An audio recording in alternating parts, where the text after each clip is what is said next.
समस्या से सफलता तक, समस्या से सफलता तक, समस्या से सफलता तक।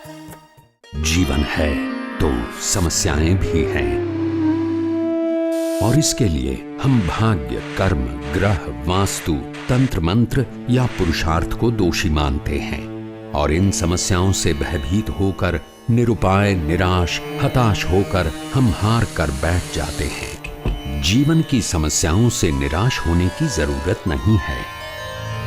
युगों पहले हमारे ज्ञानी ऋषि मुनियों ने ज्योतिष, वास्तु, तंत्र मंत्र, विधि विधान, इन सभी की रचना हमारे जीवन की हर समस्या का निवारण करके हमें सफलता की ओर ले जाने के हेतु से की है। शास्त्रोक्त विधानों के अनुसार किसी भी क्षेत्र की कोई भी समस्या का समाधान संभव है। 5 पीढ़ियों से वडोदरा के राजवी गायकवाड़ परिवार की धार्मिक परंपरा के नेतृत्व के अधिकारी रहे राजगुरु परिवार के उत्तराधिकारी मंत्र योगी राज्य गुरु पूज्य श्री ध्रुवदत्त व्यास। धर्म और वेद शास्त्र के संस्कार जन्म से ही जिनकी रगों में प्रवाहित हैं, भारतीय संस्कृति, ज्योतिष, वास्तु, योग, वेद, मंत्र और तंत्र आदि जिनके जीवन का हिस्सा हैं, ऐसे सिद्ध, ज्ञानी, मंत्र योगी राज्य गुरु पूज्य श्री ध्रुवदत्त व्यास ने हजारों के जीवन को संवार कर उनका कल्याण किया है।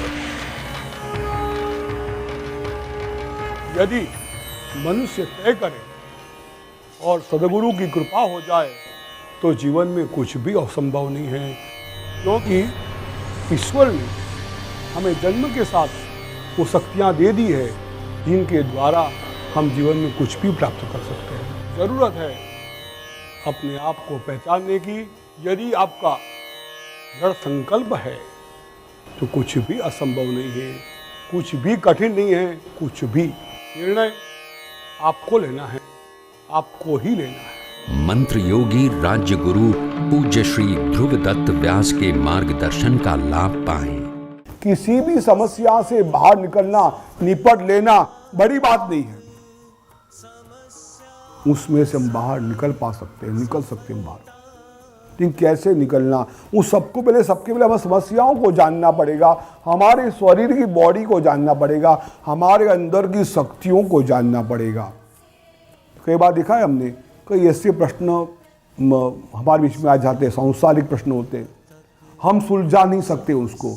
एक तीसरे व्यक्ति बोला है ना, वो सहज से सुलझा लेता है उसको। क्या कारण हो जाए उसका?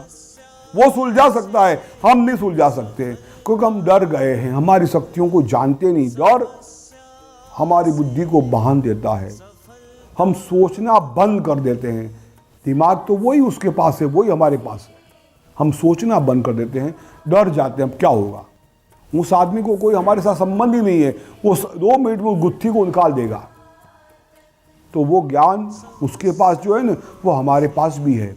इसलिए हमें हमारे और ध्यान देना है। उसकी को ध्यान योग कहते हैं सब इंद्रियां बाहर देखती है, अंदर नहीं देखती है। हमें अंदर की ओर झांकना है, अंदर की ओर देखना है, हमारी ओर देखना है। हु आई एम, मैं कौन हूं? मैं एक चैतन्य शक्ति हूं। मां जगदम्बा की एक प्रार्थना है, बहुत सुंदर प्रार्थना है। या देवी सर्वभूतेषु चैतन्येत विधीयते, नमस्तस्यै नमस्तस्यै नमस्तस्यै नमो नमः। या देवी सर्वभूतेषु बुद्धिरूपेण संस्थिता, नमस्तस्यै नमस्तस्यै नमस्तस्यै नमो नमः। 16 प्रकार का रूप माँ का बता दिया। पृथ्वीलोक में, जनलोक में, मनुष्य शरीर में वो किस प्रकार से लेती है, कौन कौन से रूप में रहती है। हर प्रकार की शक्तियाँ हमारे अंदर विराजमान है, उसकी प्रार्थना की जाइए। ये प्रार्थना बाहरी शक्ति की नहीं है, प्रार्थना अंदर की शक्ति। क्या कहा उसने? या देवी सर्वभूतेषु चैतन्येत विधीयते। जो देवी चेतना रूप से विराजमान है, वो चेतना कहाँ विराजमान है? हमारे शरीर के अंदर। बुद्धि कहाँ विराजमान है? हमारे शरीर के अंदर। सुधा कहाँ विराजमान है? हमारे शरीर के अंदर। शक्ति कहाँ विराजमान है? हमारे शरीर के अंदर। जो कुछ भी है वो पूरी 16 की 16 शक्तियां हमारे शरीर के अंदर विराजमान है। उस शक्तियों को जानना, जगाना है। चंडी पाठ का पहला रूप जो है, पहला अध्याय जो महाकाली का है, जो महाकाली का स्वरूप है, उसमें भगवान विष्णु की कथा है। ये कथाएं जो है ना, वो दृष्टांत रूप होती है, वो एक एग्जाम्पल है। रियलिटी तो उसकी आध्यात्मिक अलग होती है। जैसे रामायण की बात करें, सोमन बाद में रामायण क्या है? दशरथ जो है, 10 मतलब का अर्थ क्या होता है? 10 इंद्रियां, 5 ज्ञानेंद्रियों, 5 कर्म इंद्रियों। उसका मालिक जीव अकेला होता है। दशरथ नाम रखा है उसका, देखो सोचो जरा ध्यान से, दशरथ नाम लिखा है। 10 इंद्रियां, 5 ज्ञानेंद्रियों, 5 कर्म इंद्रियों। और दशरथ की 3 पत्नियां हैं,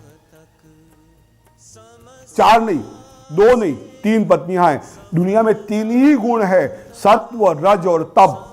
चौथा कोई गुण नहीं है, 2 भी गुण नहीं है। और इस दशरथ को 4 पुत्र होते हैं, 5 नहीं, 3 नहीं। 4 पुत्र क्या है? धर्म, अर्थ, काम और मोक्ष। दुनिया में 4 ही चीज लोगों को चाहिए, 5वीं दुनिया में कोई चीज है ही नहीं। धर्म है, पैसा है, पैसा में सब कुछ आ गया, मकान, मोटर, गाड़ी, बंगला, सब कुछ पैसों में आ गया। अर्थ, काम मतलब इच्छाएं, और आखिरी इच्छा इंसान की होती है मोक्ष।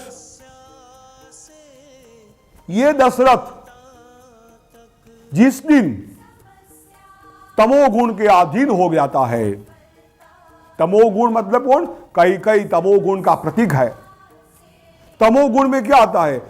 क्रोध, ईर्षा, अभिमान, लोभ, मोह, निंद्रा, आलस, ये तमोगुण के रूप है। कई में ये सब गुण है। और कई के जिस दिन दशरथ अधीन हुआ, क्रोध, मोह, लोभ, ईर्षा, आलस, इसके जीव जिस दिन अधीन हुआ ना, उस दिन ये चारों 4 पुरुषार्थ उसको छोड़ के चले जाते हैं। और बात देखो, इधर दशानंद राम के पिता है दशरथ, 10 इंद्रियों के स्वामी, उधर दशानन है। दोनों का बात देख लो, जीव के सामने 10 कामनाएं खड़ी है, 10 विकृत रूप है संसार के, जो जीव की शक्तियों को, बुद्धि को हरण करता है। कौन? 10 प्रकार की कामनाएं जीव की बुद्धि व सीता को हरण करता है। और उस सीता को ढूंढने का काम मनोजवम करते हैं। मनोजम मतलब होता है मन की शक्तियां, वो ढूंढ निकालता है। और जीव जब धर्म उसका संहार करता है, तब जाके उसकी विजय होती है और आज तक जिंदा रहता है। ये जो बातें हैं ना, ये अलंकारिक बातें हैं, अध्यात्म की बातें हैं। हमें समझाने के लिए आम जनता को अगर वेदों की बात किया जाए समझ में नहीं आएगी। तो चंडी पाठ में पहला जो स्कंद है, पहला अध्याय, उस पे महाकाली का वर्णन है। और वर्णन ऐसा है कि जब प्रलय होता है, प्रभु महाविष्णु शयन करते हैं, महाविद्या उसको अपने आवरण में ले लेती है। और उसके भगवान के कान से 2 राक्षस पैदा होते हैं, वो ब्रह्मा जी को खाने जाते हैं। तब ब्रह्मा जी महाविद्या को, जो अंधकार है, अज्ञान है, वो महाविद्या को जगाने की कोशिश करते हैं कि आप भगवान को छोड़ो। वो महाविद्या का आवरण हमारे पर भी है। ब्रह्मा जी बुद्धि के रूप में है, जब हम हमें जगाते हैं, गुरु के रूप में हैं, हमें जगाते हैं, काबू जागो। आप कोई सामान्य व्यक्ति नहीं हो, आप एक तुच्छ जीव नहीं हो। या देवी सर्वभूतेषु चैतन्येन विधीयते। आप चैतन्य शक्ति है, आप चैतन्य शक्ति है। हमने अनुभव किया है, शूद्र जीव थे, शूद्र में से महापुरुष की ओर प्रयाण करते हैं। नदी शूद्र है, समुद्र की ओर जाकर महारूप महाकाय शक्ति बन जाती है। आप भी एक महाकाय शक्ति है, महारूप है। देवी के हर रूप आपके अंदर विराजमान है। जागना है, ज्ञान से अपने आप को पहचानना है। और जिस दिन पहचान लिया, मान लो दुनिया में कोई समस्या आपके सामने खड़ी नहीं रह पाएगी, सब समस्या भाग जाएगी। करो तुसान सुबहे दूरीश्वरी, 16 शक्तियों को बताकर आखिर में ये प्रार्थना की है, करो तुसान सुबहे तुरीश्वरी शुभानि भद्राण्य विहंतु चापदाहा। कि जिस दिन व्यक्ति अपनी शक्तियों को जान लेता है, अपने आप को पहचान लेता है, उस दिन करो तुसान सुबहे तुरीश्वरी, उसके सामने सब कुछ शुभ मंगलमय चीजें आती रहती है। अशुभ चीजें उसके सामने आने का नाम नहीं लेती है। बेल और नंदी दोनों में जो फर्क है, नंदी के सामने कोई आम आदमी जाने की हिम्मत नहीं करता, नंदी अपने आप को जानता है। बेल की खस कर दी गई है, माया में फंसा हुआ है, वो मजदूरी करता रहता है। हम बेल बन गए हैं, पशु बन गए हैं। पशु में से वीर भाव को और जाने के लिए अपने शरीर की शक्तियों को, अपने शरीर की ऊर्जा को जानना पड़ेगा। और जिस दिन हमारी ऊर्जा को हम जान लेंगे, उस दिन कोई समस्या, कोई प्रॉब्लम, दुनिया का कोई भी प्रॉब्लम, मृत्यु का भी प्रॉब्लम हमारे सामने नहीं आएगा।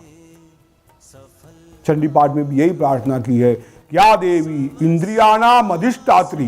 क्या कहा उसने, देखो सुनो उसकी क्या मंत्र का प्रभाव है। इंद्रियाणाम अधिष्ठात्री भूतानां चाखिलेषु या भूते सतम तस्यै व्याप्त्यै देव्यै नमो नमः। इंद्रियों की अधिष्ठात्री जो है वो तू है। कौन? चैतन्येन विधीयते, जो चेतना शक्ति है, जो शक्ति है, वो शक्ति इंद्रियों की अधिष्ठात्री मन के रूप में, प्रकृति के रूप में हमारे शरीर में विराजमान है। और हम एक चैतन्य आत्मा है, हम चैतन्य शक्ति है, हम चैतन्य दिव्य शक्ति है, और उसकी ओर में आगे बढ़ना है। शरीर उससे भरा पड़ा है। और कैसे बनना है? तो योग मार्ग से सबसे पहले आसन सिद्ध करना है, और आसन सिद्ध करने के बाद हमें हमारे श्वास, प्राण, अपान वायुओं को पकड़ना है, पहचानना है। आप एक प्रश्न करो, आप में से कितने लोग प्राण अपान को जानते होंगे, व्यान को जानते हो, समान को जानते? समान वायु शरीर में कहाँ रहता है? प्राण वायु शरीर में कहाँ रहता है? अपान वायु शरीर में कहाँ रहता है? हम नहीं जानते। जब इसको ही नहीं जानते हैं, प्राण की क्रियाओं को नहीं जानते हैं, दुनिया भर का ज्ञान किस काम का? इसलिए भगवान ने कहा सवेदवित्, वो ही ज्ञानकार है, वो ही ज्ञानी है जो अपने शरीर को, अपने आप को, अपनी शक्तियों को जानता है। तो समस्या तो है। 5 पीढ़ियों से वडोदरा के राजवी गायकवाड़ परिवार की धार्मिक परंपरा के नेतृत्व के अधिकारी रहे राजगुरु परिवार के उत्तराधिकारी मंत्र योगी राज्य गुरु पूज्य श्री ध्रुवदत्त व्यास। इस सम्माननीय पद की प्रतिष्ठा की प्रतिभा उभरती है इनकी विनम्रता और सहजता में। धर्म और वेद शास्त्र के संस्कार जन्म से ही जिनकी रगों में प्रवाहित हैं, भारतीय संस्कृति, ज्योतिष, वास्तु, योग, वेद, मंत्र और तंत्र आदि जिनके जीवन का हिस्सा हैं, जिनके श्रीमुख पर हैं मां सरस्वती और हृदय कमल में विराजमान हैं श्री यंत्र की अधिष्ठात्री मां त्रिपुरा सुंदरी, ऐसे सिद्ध ज्ञानी मंत्रोगी राज्य गुरु पूज्य श्री ध्रुवदत्त व्यास का जीवन मंत्र है लोक कल्याण। पूजनीय ध्रुवदत्त जी के जीवन का प्रधान ध्येय है मनुष्य को आदि भौतिक, आदि दैविक और आध्यात्मिक समस्याओं से मुक्ति का शास्त्रोक्त मार्ग बताना। किसी भी क्षेत्र की समस्याओं से डर, हार और निराशा की गर्ता के अंधकार से निकालकर सफलता और समृद्धि की प्राप्ति करवाना, मनुष्य को खुद की पहचान करवाकर जीव को शिव से मिलवाना, ऐसी उच्च भावना से हजारों के जीवन को संवारने वाले पूजनीय गुरुजी श्री ध्रुवदत्त जी कहते हैं, यदि मनुष्य तय करे और सदगुरु की कृपा हो जाए तो जीवन में कुछ भी असंभव नहीं है, क्योंकि ईश्वर ने हमें जन्म के साथ वो शक्तियाँ दे दी है जिनके द्वारा हम जीवन में कुछ भी प्राप्त कर सकते हैं। ज़रूरत है अपने आप को पहचानने की। यदि आपका दृढ़ संकल्प है तो कुछ भी असंभव नहीं है, कुछ भी कठिन नहीं है, कुछ भी निर्णय आपको लेना है, आपको ही लेना है। मंत्र योगी राज्य गुरु पूज्य श्री ध्रुवदत्त व्यास के मार्गदर्शन का लाभ पाएं। सब शक्तियां हमारे शरीर के अंदर है। हमें हमारे शरीर के अंदर जो शक्तियां हैं, ऊर्जा है, पावर है। आप देखो, अर्थिंग पावर जो होता है ना, पृथ्वी के साथ करंट हमें क्यों पकड़ता है? किसी आदमी को करंट क्यों मारता है? निर्जीव चीज को करंट नहीं मारेगा, सजीव चीज को ही करंट मारेगा, क्योंकि हमारे अंदर भी अर्थिंग पावर है। हमारे अंदर भी वो शक्तियां हैं जो पृथ्वी के अंदर है, जो बिजली के अंदर है। वो शक्तियां शक्ति से जुड़ती है।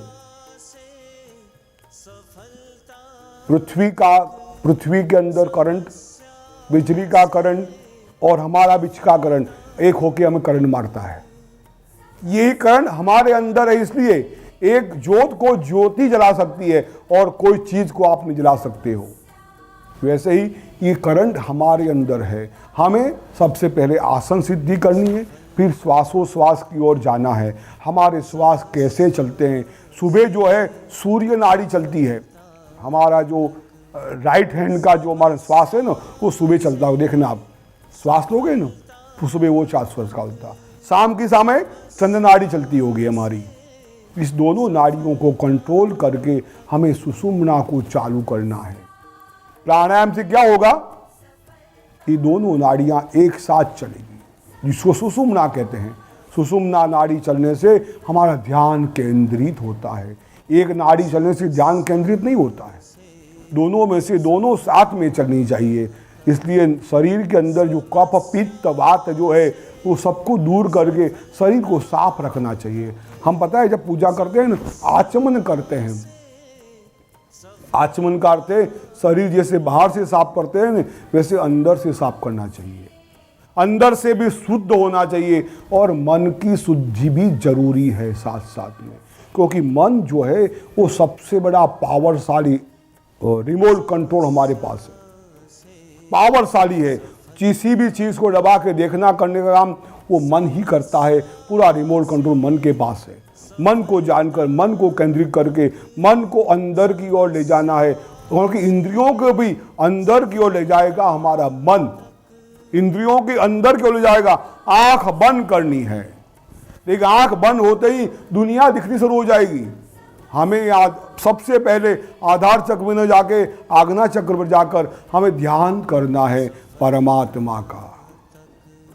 एक सुंदर रूप परमात्मा का देखना है हमें। आप किसी भी भगवान को मानते हो, तो बहुत ध्यान से परमात्मा का हम शब्दों का अवलोकन करें। करारविंदेन पदारविंदम मुखारविंदे विनिवेशयन्तम्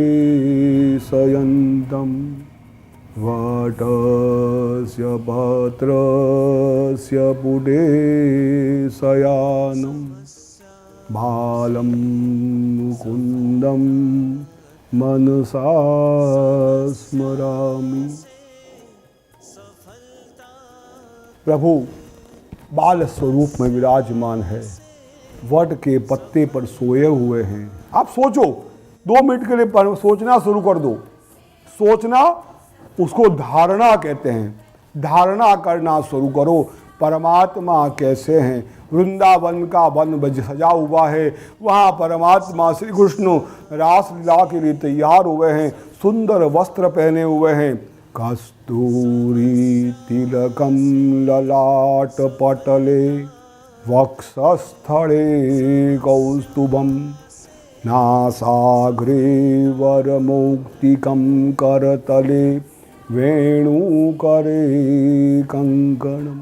कस्तूरी का तिलक किया हुआ भगवान ने, और भगवान ने नाक के अग्रभाग में सुंदर हीरे का जनक जड़ा हुआ है, हाथ में मुरली लेकर परमात्मा खड़े हैं। ऐसी धारणा धीरे धीरे मन के अंदर करना शुरू करो तो धीरे धीरे मन जो है एकाग्र होना शुरू करेगा। एक दिन में नहीं होगा, याद रखना, एक दिन में नहीं होगा। अभ्यास से कौन्तेयो, अभ्यास कराना पड़ेगा। जो मन भटका हुआ है ना, उस भटके हुए मन को वहाँ से लाना है, वापिस लाके अंदर की ओर हमें ले जाना है। अंदर की शक्तियों को जागृत करना है। और जिस दिन अंदर की शक्तियाँ जागृत हो गई, जिस दिन अंदर की शक्तियाँ पकड़ने लगी, उस दिन तुम्हें त्रैलोक्य का ज्ञान, पूरा दुनिया पिक्चर की ओर देखेगा, टीवी किसी का दिखेगा आपको कि अमेरिका में मेरा बेटा बैठ के वहाँ क्या कर रहा है, कि लंदन में कोई आदमी बैठा हो क्या कर रहा है। आप देखना चाहोगे ना, देख सकोगे। एक ही समय में 1000 जगह पे खड़े हो जाओगे आप। ये सब शक्तियां हमारे अंदर है, अनुभूति है इस चीजों की। आप कहोगे कपोल कल्पित स्टोरियां हैं, ऐसा नहीं है। हमारा देह यहां बैठा है, यहां बैठ के दुनिया घूम के वापिस आता है, वहां किसी को मिल के आता है, वहां क्या होता है वो देख सकता है। ये सब शक्तियां हमारे शरीर के अंदर हैं, लेकिन शरीर को ट्रेन करना पड़ेगा, बहुत मेहनत करनी पड़ेगी, ऐसे नहीं मिल जाएगा। या तो गुरु कृपा करे या आपको मेहनत करनी पड़ेगी। गुरु कृपा के लिए भी 2 प्रकार है। गुरु की खूब सेवा करो, इतनी सेवा करो गुरु आपको दे दे, या गुरु को बहुधर्य दे, हम खूब पैसा दो। 2 प्रकार से सेवा होती है, खूब धन दो या खूब सेवा करो। धन नहीं है तो शरीर से सेवा करो, शरीर नहीं है तो पैसों से सेवा करो। किसी प्रकार के गुरु को खुश कर लो, ये सेवा तो करनी पड़ेगी, शरण में तो जाना ही पड़ेगा। या फिर तनतोड़ मेहनत करो, ऐसी मेहनत करो, ऐसा सोचो, ऐसी धारणा करो कि मैं सब कुछ हूं। चिदानंद रूप शिवोहम शिवोहम, वो सच्चित आनंद मैं हूं, वो शक्तियों का पावर मैं हूं, वो केंद्र मैं हूं, वो यंत्र मैं हूं, वो मंत्र मैं हूं, मैं तंत्र भी मैं हूं। सोहम चिदानंद रूप शिवोहम शिवोहम, वो शिव की शक्तियां मेरे अंदर है। ये धारणा आपको हमेशा करनी है। बाह्य पूजा तो प्रतीक है, बाह्य पूजा जरूरी है, लेकिन बाह्य पूजा मोक्ष का कारण नहीं बन सकती। बाह्य पूजा हमें वहां तक नहीं ले जाती। बाह्य पूजा को अंदर लाना है, परमात्मा को अंदर बिठाना है, या जो अंदर बैठा हुआ परमात्मा है उसको जगाना है। और उसको जगाने के लिए शरीर को और मन को स्थिर करना है। जो बैठ गए वो बैठ गए, बिल्कुल हिलना नहीं है, बिल्कुल शांति से। तो पद्मासन बैठोगे ना तो ऐसा नहीं बैठ पाओगे या ऐसे नहीं बैठ पाओगे, ऐसे नहीं झुक पाओगे या ऐसा भी नहीं झुक पाओगे। पद्मासन या सीधा से बैठोगे ना तो आपको सीधा ही बैठना पड़ेगा। हमारी जो रीढ़ की हड्डी है ना बिल्कुल सीधी रहेगी, और उसके नीचे कुंडली नहीं सकती है, वहाँ हमको जाना पड़ेगा। लेकिन वहाँ जाने के पहले हमारे श्वासों का स्टडी हमें करना पड़ेगा, अभ्यास करना पड़ेगा कि कौन से श्वास चल रहे हैं, कौन से श्वास में क्या करना है, कौन सी नाड़ियों को हमें पकड़ना है और कैसे आगे जाना है, कैसे कमल को जागृत करना है। जैसे नमो पद्म प्रबोधाय, सूर्य भगवान का एक नाम है नमो पद्म प्रबोधाय। सूर्य भगवान जब निकलते हैं ना तब कमल का फूल खिलता है, और जब सूर्य भगवान जाते हैं ना कमल का फूल बंद हो जाता है। हमारी शक्ति जागेगी ना तो साथों साथ कमल खिल जाएंगे। अभी सब कमल बंद है। नमो पद्म प्रबोधाय, उस मंत्र से, उस प्रभाव से हमें पद्मों को जागृत करना है, अंदर की शक्तियों को जागृत करना है, अंदर की शक्तियों को जगाकर हमें हमारी शक्तियों को बाहर दिखाना है। और बहुजन हिताय चो बहुजन ही सुखाय चो, ये काम हमारा अकेला नहीं है, खुद के लिए नहीं है, दुनिया का कल्याण कर सकते हो, समाज का कल्याण कर सकते हो, लोगों का कल्याण कर सकते हो, लेकिन उसके पहले आप अपने आप का कल्याण करना पड़ेगा। स्व कल्याण से ही विश्व कल्याण है। स्व कल्याण की ओर आपको जाना पड़ेगा, अपने आप का कल्याण करना पड़ेगा, अपने आप को पहचानना पड़ेगा। ये तो हमारी शुरुआत है। कैसे आगे बढ़ेंगे, कैसे आगे जाएंगे, क्या क्या करेंगे, क्या क्या नहीं करेंगे, वो धीरे धीरे बता के जाएंगे। और एक दिन ऐसा आएगा, आप चिदानंद रूप शिवोहम, आप खुद शिव बन जाएंगे और आनंद की मस्ती की समाधि ओर चले जाएंगे, मोक्ष की प्राप्ति करेंगे। नमस्कार। अगले कुछ मिनट आपका जीवन बदल सकते हैं, जैसे इन्होंने बदला। पैसे घर में आने बंद हो गए थे, इनकम का कोई सोर्स नहीं मिल रहा था, पारिवारिक प्रॉब्लम था, डिप्रेशन में मैं चली गई थी और उनमें से बाहर निकलने का कोई रास्ता नहीं दिखाई देता था मुझे। सामाजिक, आर्थिक और मानसिक तीनों परिस्थितियों से मैं परेशान थी। मेंटली हैरेज हो रही थी, मतलब बीमार भी बहुत रहती थी मैं। समाज में भी मैं मुंह दिखा नहीं सकती थी, किसी के साथ बात नहीं कर सकती थी, किसी को अपना दुख नहीं बता सकती थी। ऐसा लगता था कि डिस्ट्रॉय कर दूं खुद की लाइफ को। बस मन की शांति ढूंढ रही थी उस वक्त। इतनी मानसिक परिताप से गुजर रहे थे कि हमें लगता था कि शायद जीवन में कुछ होगा ही नहीं। पर ये लोग निराश नहीं हुए, क्योंकि गुरुजी ने बताया कि अभी कुछ असंभवित नहीं है, सभी कुछ संभवित है अगर इंसान चाहे तो।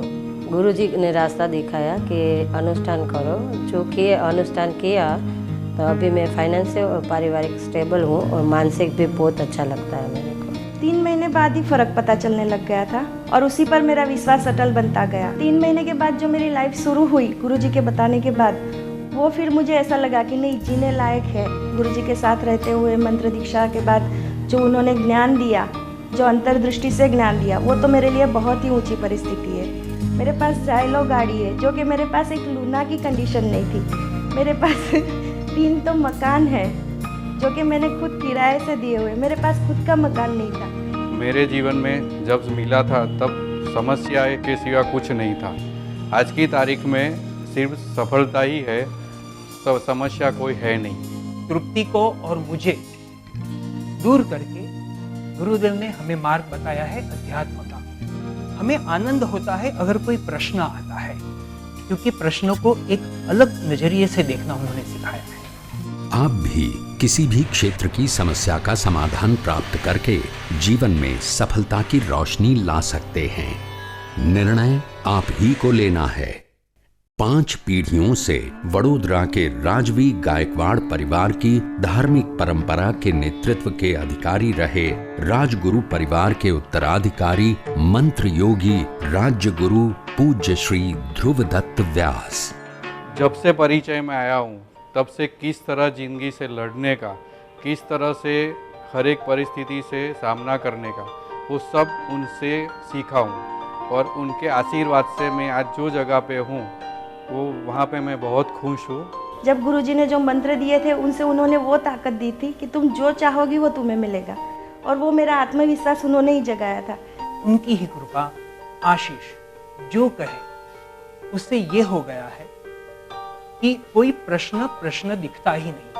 भारतीय संस्कृति, ज्योतिष, वास्तु, योग, वेद, मंत्र और तंत्र आदि जिनके जीवन का हिस्सा हैं, ऐसे सिद्ध ज्ञानी मंत्र योगी राज्य गुरु पूज्य श्री ध्रुवदत्त व्यास के मार्गदर्शन का लाभ पाएं। से सफलता तक, समस्या से सफलता तक।